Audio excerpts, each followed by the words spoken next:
Welcome back to this video in engineering dynamics, and this video will be doing another problem for our topic on the kinematics of rigid bodies.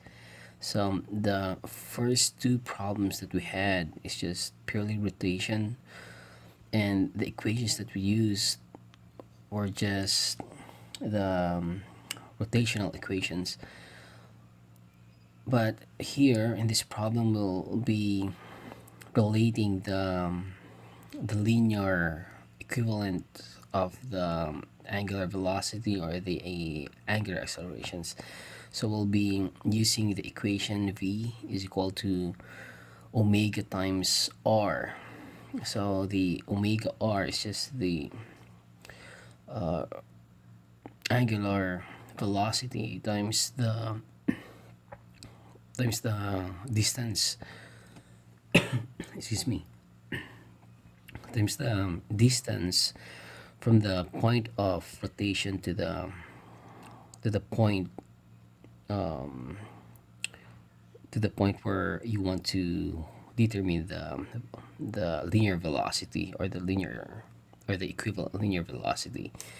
So this problem is actually about that, and this problem, our third problem for this topic, is taken from the book of Fibular. So it's problem 16-2 from the book Engineering Dynamics. Okay, so the problem states that just after the fan is turned on, the motor gives the blade an angular acceleration. So this is actually not blade but rather blade, an angular acceleration of alpha is equal to 20 e to the negative 0.6 t. So this acceleration is a function of time in radians per second squared, where t is in seconds. So these are fan, and once the fan was turned on, then it starts to rotate, and the motor it gives an acceleration of this value, a function of times 20 e to the negative 0.6 t. The problem asks us to determine the speed of the tip P. So from this center point up to this tip of one of the blades, then what is the speed of this tip after 3 seconds? And also, how many revolutions has the blade turned in 3 seconds? So basically, there's our first point is, we can write this.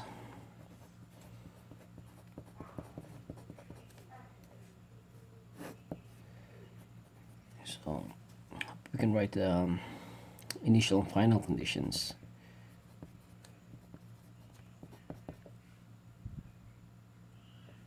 Maybe we'll use the pen.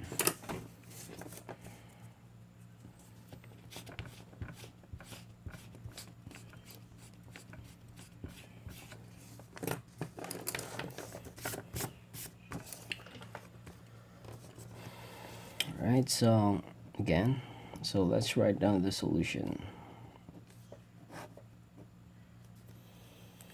Okay, so the first step, we'll just write the conditions.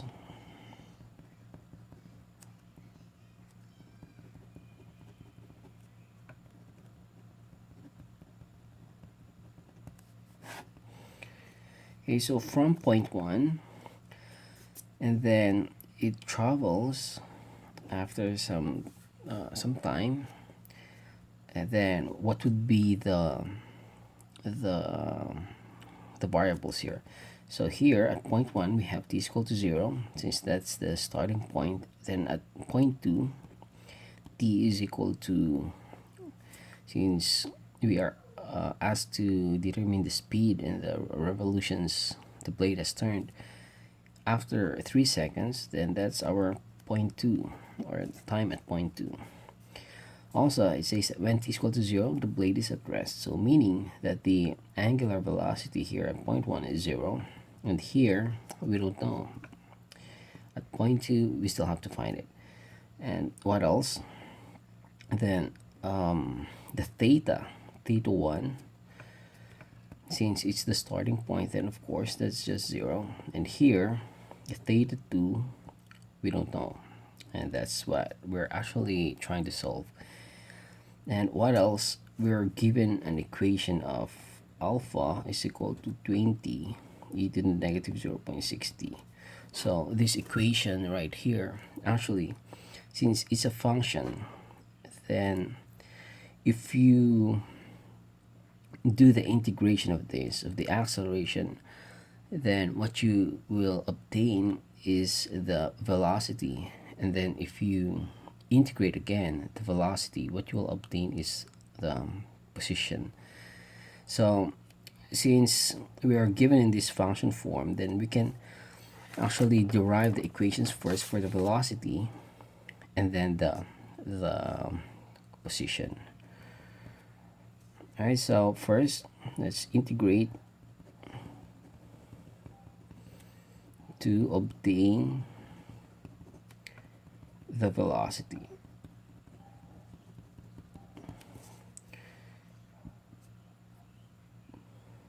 Okay, so if we integrate this in terms of dt, then what we get is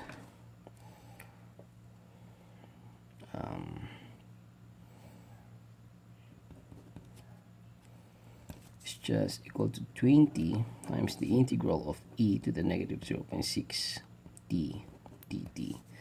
So this whole thing right here is the equation. If you see, if you recall, this equation v equals, no, I think alpha is equal to dv over dt. So alpha times dt is just equal to this one, the velocity. So this is it. So this one is the velocity, but take note, this velocity is it's a function. So velocity as a function of time. So let's integrate the right hand side. So 20, by the way, what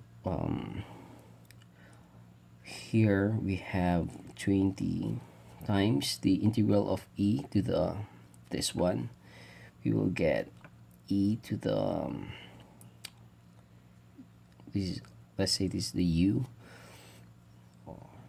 So e to the negative 0.6 d dt divided by this this constant here, so minus 0.6. Okay, so let's try to simplify. And take note, we have to include the integration constant here, so c1.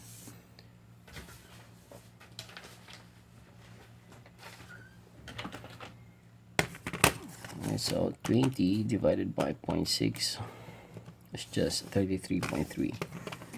So it's equal to 33.3 e to the negative 0.6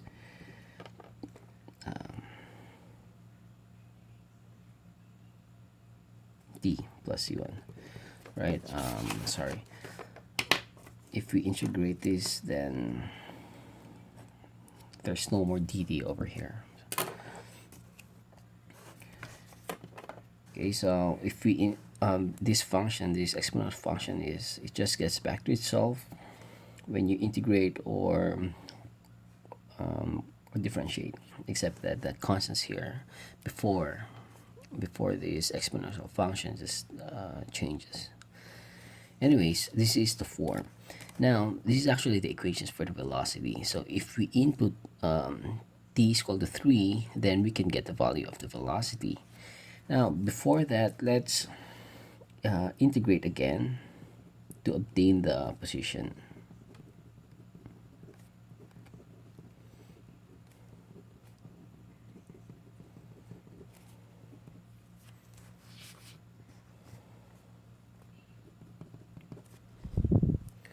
To in the position.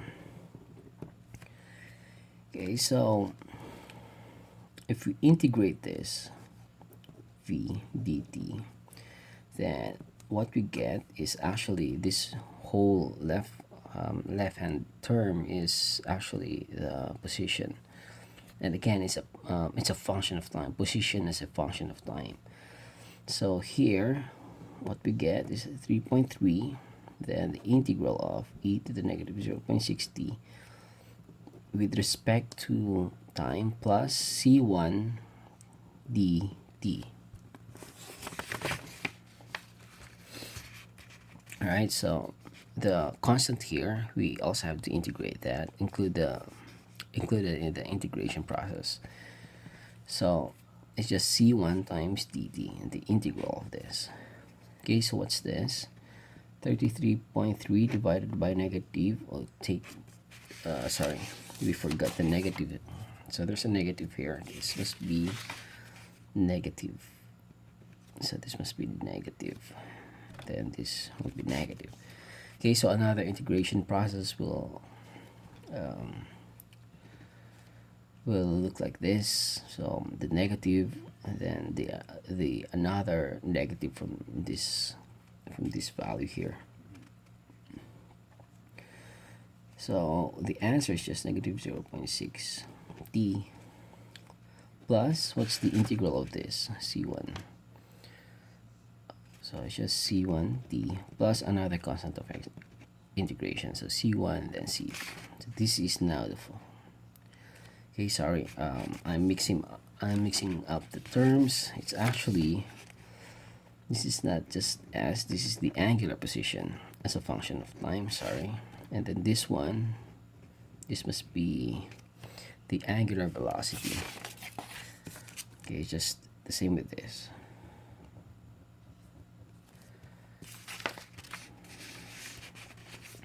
Right, so since we have two integration constants here, then we need two initial conditions or final conditions maybe,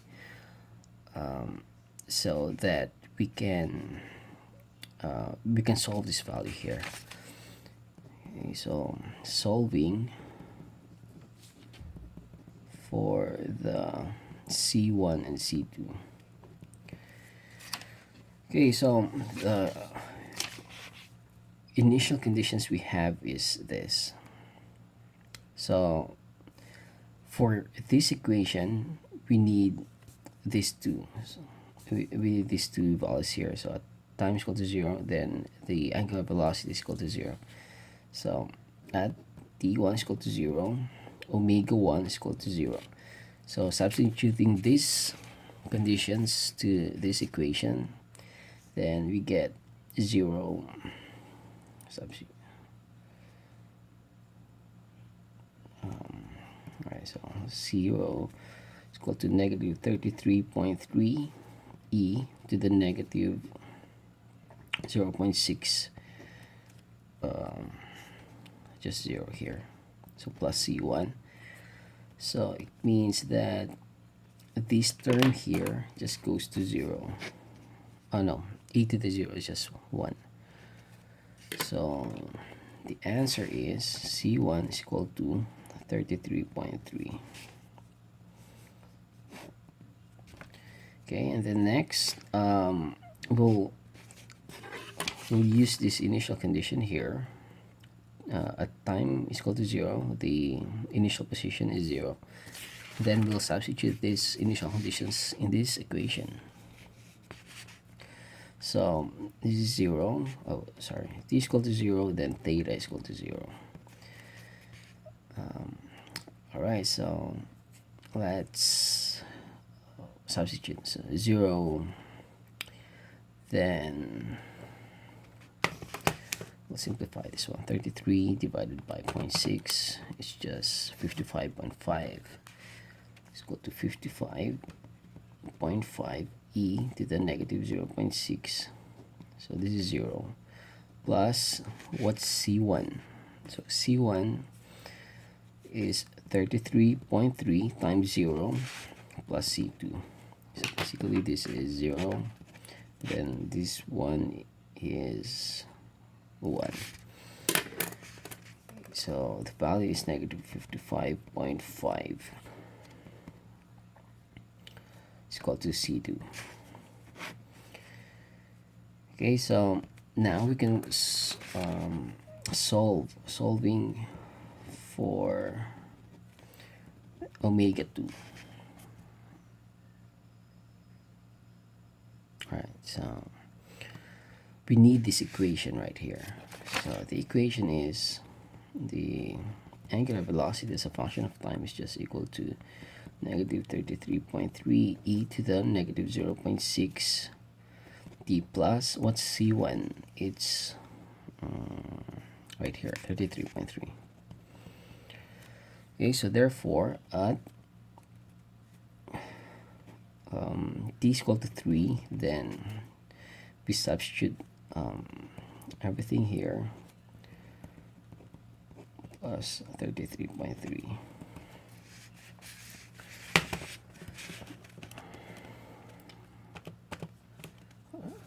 Right, negative 33.3 shift e to the negative 0.6 times 3. Right, and then plus 33.3 plus 33.3. So what we get is 27.8. So 27.8, that's meter per second. So if you notice, when we solve problems here, I mean most of the time there is no units included here. It's just to make things simple and clear. But just to think about it, that the units, as long as we're in the base units, like for example time is in seconds, this one is in radians, radians per second, then we'll just be consistent with the units. Oh, sorry, this is not meter per second, sorry, this is radians per second. This is radians per second. Okay, so now if we want to find the speed of this point, the linear equivalent of this angular speed, then v sub b is equal to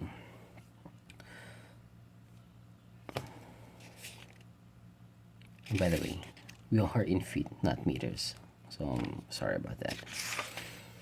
So we'll have a unit of feet per second here.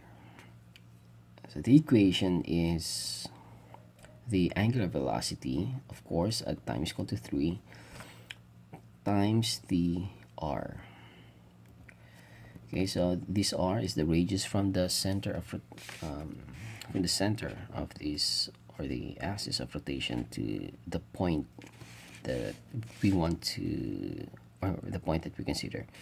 So this one is just 27.8 times 1.75. So we get times 1.75, 48.64 feet per seconds. So this is what we're trying to find.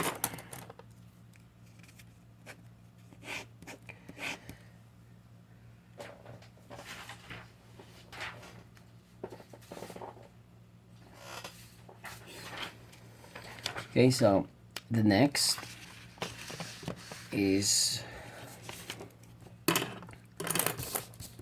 what's the position at point 2 or at time equal to 3. Okay, so solving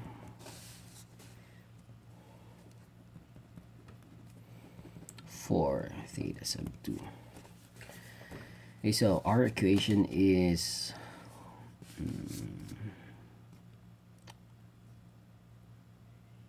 this one right here.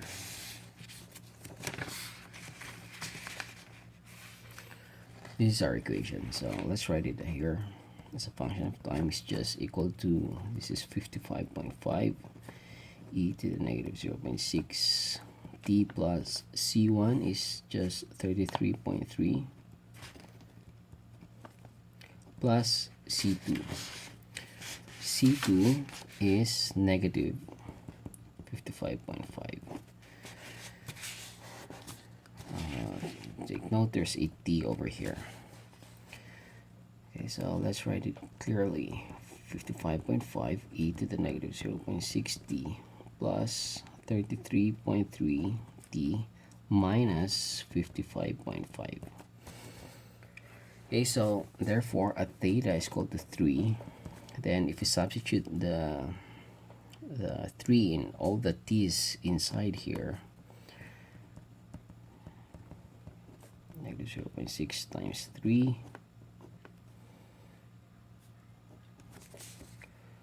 plus 33.3 times t times 3, of course, minus 55.5.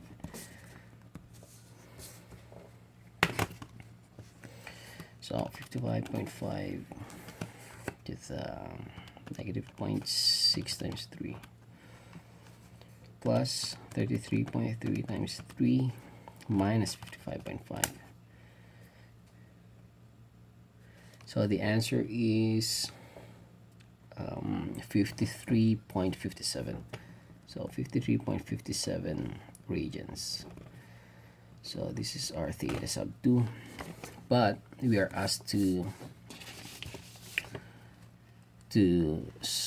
convert it in how many revolutions in 3 seconds. So these radians will just convert this to revolutions. So theta sub 2 is just 53.57 radians times the conversion factor is just 2 pi radians is just equal to 1 revolution. So divided by 2 pi.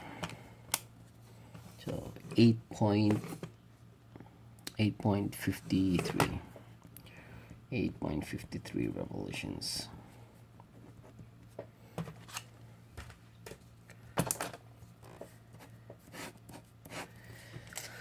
Right, so just a recap on what we did. So the problem, we're given with this function, acceleration as a function of time. It's an exponential function, and we have these initial conditions and final conditions. So since we are given with these functions, then we can integrate this.